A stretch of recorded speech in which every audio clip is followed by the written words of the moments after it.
Hello students, ये class 11 का physics का मॉडल सेट 1 का क्वेश्चन नंबर 12 का वीडियो है। इससे पहले मैं 3 वीडियो बना चुका हूँ, ये चौथा वीडियो है। तो इससे पहले के जो क्वेश्चन है अगर आपको देखना हो तो आप इससे पहले वाले वीडियो जाके देख सकते हैं। तो क्वेश्चन नंबर 12 देखिए क्या है। क्वेश्चन नंबर 12 में बोल रहा है कि समतापीय प्रक्रम के दौरान किए गए कार्य के लिए व्यंजक प्राप्त करें। पहले आप समतापीय प्रक्रम अगर नहीं याद है आपको तो बता देते हैं। समतापीय प्रक्रम, समतापीय प्रक्रम का मतलब नाम से ही पता चल रहा है कि समतापीय यानी नियत ताप पर जब कोई भी गैस है उस गैस में कह रहा है कि समतापीय यानी समान ताप पर अगर उसके दाब और आयतन में परिवर्तन होता है तो ऐसा प्रक्रम कहलाता है समतापीय प्रक्रम। तो समतापीय प्रक्रम में जो कार्य होता है उस कार्य के लिए हम लोगों को व्यंजक प्राप्त करना है। तो देखिए शुरुआत करते हैं हम लोग। मान लेते हैं कि 1 मोल आदर्श गैस पूर्णतः, आदर्श गैस किसको कहेंगे? तो आदर्श गैस का मतलब होता है कि वह गैस जो चार्ल्स बॉयल चार्ल्स और गेलुसा ये दाब नियम जिसको बोलते हैं, ये तीनों नियमों का पालन जो गैस करता है उसको आदर्श गैस कहते हैं। ये भी आपको याद रखना है। तो इसमें कह रहे हैं 1 मोल आदर्श गैस पूर्णतः ऊष्मीय सुचालक बेलन में भरी हुई है। ये बेलन है, चूँकि ये 2 डायमेंशनल फिगर है इसलिए आपको सामने से ऐसा दिखता है। अगर बेलन बनाएंगे तो उसमें 3 डायमेंशनल फिगर में दिखेगा। तो उसमें सुचालक कर रहा है, उसमें सुचालक मतलब चारों तरफ से ये सुचालक है, बेलन में भरी हुई है जिसमें घर्षण रहित मतलब कि इसमें कोई घर्षण नहीं हो ऐसा पिस्टन लेते हैं। पिस्टन का अगर फिगर देखिए तो देखिए हम बेलन जो बोला है उस बेलन को हम बना के यहाँ दिखाते हैं 3 डायमेंशनल फिगर में। बेलन का फिगर इस टाइप का होगा, ठीक है, इस तरह का, जिसको हम लोग सिलेंडर भी बोलते हैं। और इसमें जो है पिस्टन लगा हुआ है, पिस्टन इस टाइप का लगा हुआ है ऐसे, ये इसमें इस टाइप का ऐसे पिस्टन लगा हुआ है।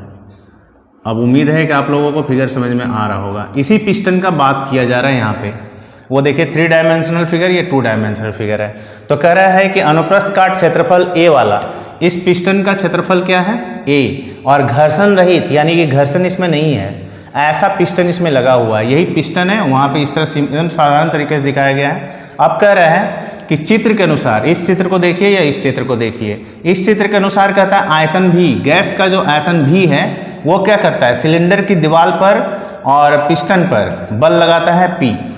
ये सिलेंडर की दीवार पर भी और पिस्टन पर एक बल लगाता है जिसका नाम है P। बल नहीं, सॉरी, दाब लगाता है जिसका नाम है P। अब कह रहा है कि माना इस गैस का प्रसार होता है। देखिए जब इस गैस का प्रसार होगा तो कह रहा है वो अपने जगह से, यानी पिस्टन मान लेते हैं पहले पिस्टन इस जगह था और अब अपने जगह से पिस्टन थोड़ा ऊपर चला जाता है यानी इस जगह आ जाता है। dx विस्थापन होता है उसका। क्या बताया? पहले स्टेज में ये पिस्टन यहाँ था और इस पिस्टन का थोड़ा सा ऊपर चला जाता है जिसका नाम है dx, यानी विस्थापन हो जाता है। लिखा भी है, माना इस गैस का प्रसार होता है और पिस्टन अल्प दूरी dx दूरी तक विस्थापित हो जाता है। अतः पिस्टन पर कार्यरत बल बराबर होता है दाब गुना क्षेत्रफल। तो हम लोग यहाँ दाब ले चुके हैं पहले P और उसका पिस्टन का क्षेत्रफल होगा A, तो F बराबर हो जाएगा PA। इसके आगे देखिए पिस्टन को dx दूरी तक, पिस्टन को जो dx दूरी तक विस्थापित किया गया उसके लिए कार्य करेंगे। क्योंकि यहाँ पर विस्थापन अल्प हुआ है, थोड़ा सा हुआ है, तो कार्य भी थोड़ा सा होगा। जब आप छोटा सा काम करेंगे या छोटा सा विस्थापन होता उसके लिए लोग d लेते हैं, ठीक है। तो dx होगा, फॉर्मूला होता है कार्य बराबर बल गुना विस्थापन। तो छोटा कार्य के लिए dw, अब बल हो गया F और dx हो गया विस्थापन। इस F का फॉर्मूला हम लोग यहाँ PA यहाँ ले लेंगे। अब चूंकि हम लोग जानते हैं कि जब किसी चीज़ का आयतन निकालना हो तो हम लोग उसमें लेते हैं लंबाई चौड़ाई ऊंचाई। तो लंबाई और चौड़ाई यहाँ पे क्षेत्रफल के रूप में है और इसका ऊंचाई जो गया वो dx के रूप में, यानी लंबाई गुना चौड़ाई गुना ऊंचाई क्या हो गया? आयतन। तो छोटे से हाइट के लिए, छोटे से ऊंचाई या छोटे से विस्थापन के लिए आयतन हो गया dv। तो dv बराबर लिखेंगे a dx। गैस के आयतन में जो वृद्धि हुई है, पहले गैस इतनी दूरी तक था, प्रसार होने के बाद उसके आयतन में इतना बढ़ोतरी हो गया। अब कह रहा है अतः dw बराबर, तो dv देखिए a dx का वैल्यू हो जाएगा यहाँ dv, a dx का वैल्यू हो गया dv। तो p आ गया यहाँ से और इस पूरे का मान हो गया dv। इसको हम लोग समीकरण मान लेंगे फर्स्ट। यदि गैस का प्रारंभिक आयतन v1 यानी कि शुरुआत में इस गैस का जो आयतन है, इस गैस का आयतन है v1 और पूरे गैस का आयतन का हो गया v2। मतलब नीचे वाला जो ये देख रहे हैं आप लोग, पहले यहाँ से यहाँ तक जो गैस था उस गैस का आयतन हम लोग मान लिए V1, और फिर बढ़ने के बाद इस गैस का आयतन यहाँ से यहाँ तक जो गैस हुआ इसका आयतन हो गया V2। अब कह रहा है समीकरण फर्स्ट का, इसी समीकरण फर्स्ट का V बराबर V1 से V बराबर V2 तक समाकलन करेंगे हम लोग। तो समाकलन साइन किए dw, यहाँ पर भी समाकलन साइन और लिमिट रख दिए V1 से V2 और P dV।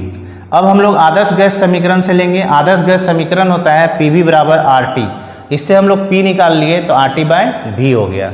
ठीक है, अब आगे देखिए, पहले वाला जो हम लोग समाकलन किए थे एक बार यहाँ पे हम इसको रफ करके उतारे हैं ताकि आपको फिर से समझ में आए। ये पीछे वाला ही है तो इस जगह आपको समझ में आएगा। तो हम लोग पहले लिए थे dw, अब V1 V2 P dV, और P का हम लोग आदर्श गैस समीकरण से मान लिए थे RT बाय V। तो उस P को हटा के हम लोग RT बाय V ले लेंगे। चूँकि RT क्या है, नियतांक है। क्यों नियतांक है? क्योंकि यहाँ पे बताया जा रहा है समतापीय प्रक्रम है। तो समतापीय प्रक्रम में हम लोग जानते हैं कि ताप नियत होगा तो उसके साथ कोई भी चीज़ गुना करेंगे तो वो भी नियत हो जाएगा, इसलिए R भी वहाँ नियत हो गया, इसलिए RT क्या हो जाएगा, नियतांक हो जाएगा। तो जो कांस्टेंट होता है, नियत होता है, उसको हम लोग बाहर रख देते हैं तो बच गया 1/v और V1 से V2 और यहाँ dV। अब यहाँ पे हम लोग जानते हैं कि 1/v का मैथमेटिकल प्रोसेस में इंटीग्रेशन जो होता है 1/v का होता है लॉग और e उसका बेस होता है। चूँकि यहाँ V2 से V1 लेना है तो V2 एक बार हम लोग वैल्यू V2 रखेंगे और एक बार रखेंगे V1, यानी कि इस फॉर्मूला से आ जाएगा V2 बाय V1, यानी आप लोग पढ़े होंगे log m minus log n, उसी फॉर्मूला से आया है। तो अब यहाँ पे हम लोग जान रहे हैं कि log e पे पावर 2 का बेस अगर होता है तो उसका मान होता है 2.303 log 10। अब उस जगह हम लोग मान रख देंगे ये, तो वो आगे आ जाएगा RT, इसके बाद आया log 10 V2 बाय V1। तो यही क्या है, समतापीय प्रक्रम के अंतर्गत किया गया कार्य है। अब क्वेश्चन नंबर 13 देखिए। क्वेश्चन नंबर 13 में 3 परिभाषाओं को बताने के लिए कहा गया है। ठीक है, पहला क्वेश्चन है विशिष्ट ऊष्माधारिता, दूसरा है गुप्त ऊष्मा और तीसरा है कैलोरीमिति का सिद्धांत। तो इस आंसर को समझिए। पहला क्वेश्चन देखिए क्या है, कह रहा है विशिष्ट ऊष्माधारिता किसे कहते हैं। तो इसका आंसर है किसी पदार्थ के 1 ग्राम का ताप, अगर कोई पदार्थ है उसका 1 ग्राम का ताप अगर हम बढ़ाना चाहेंगे, वो भी कितना, 1 डिग्री सेंटीग्रेड बढ़ाना चाहेंगे, तो उसके लिए जितनी ऊष्मा की आवश्यकता होती है वही ऊष्मा कहलाएगा विशिष्ट ऊष्माधारिता। अब गुप्त ऊष्मा में क्या है, नियत ताप पर, यानी कि ताप में चेंजिंग नहीं आना चाहिए लेकिन उसकी अवस्था परिवर्तन होनी चाहिए। जैसे कि कोई भी पानी है और वो पानी जो है वाष्प में बदलेगा, तो पानी से वाष्प में बदलने के लिए अगर हम पानी को उबालते हैं 100 डिग्री सेंटीग्रेड पर, तब जाकर के वो वाष्प में बदलता है। तो उसका ताप में 100 से 101 ऐसा नहीं होना चाहिए, यानी ताप उसका नियत होना चाहिए। उसी ताप पर वो अपनी स्टेज को बदल दे, यानी द्रव से वाष्प में बदल रहा है। तो जिस ताप पर वो बदलता है उस मतलब कह रहा है कि जितनी ऊष्मा की आवश्यकता हो रही है, ताप उसका फिक्स है लेकिन उसको और एक्स्ट्रा ऊष्मा चाहिए जिसके वजह से वो क्या करे, ऊष्मा में बदल जाए, यानी वाष्प में, यानी अपने अवस्था को परिवर्तन कर दे। तो आंसर वही है कि किसी पदार्थ का नियत ताप पर अवस्था परिवर्तन के लिए, अपने एक अवस्था से दूसरे अवस्था में जाने के लिए जितनी ऊष्मा की आवश्यकता होती है उस ऊष्मा को ही हम लोग कहेंगे गुप्त ऊष्मा।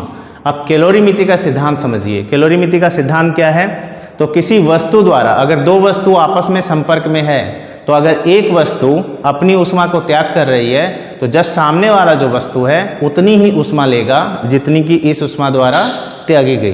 ठीक है, यानी किसी भी वस्तु द्वारा त्यागी गई ऊष्मा जो होती है दूसरी वस्तु द्वारा ग्रहण की गई ऊष्मा के बराबर होती है। ये कैलोरीमिति का सिद्धांत है।